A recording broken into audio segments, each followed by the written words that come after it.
A few moments later. Ah Ustadz nih ceramah melawak aja. Loh, kalian nih capek. Satu hari kalian kerja di depan komputer ngurusi masyarakat, bepetak muka kalian.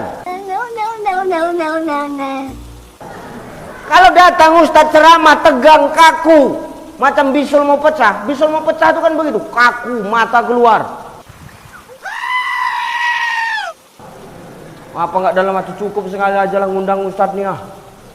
Tuh, makanya jadi Ustadz nih sebenarnya serba salah Pak. Banyak yang bilang Ustadz Ucai melawak aja. Dan memang begini ngajinya saya. Kalau mau ngaji khusus, mau ngaji kitab, ya ayo yang serius duduk bareng kita. Itu khusus. Kalau tablik akbar ngajinya serius, muntah jemaah, muntah.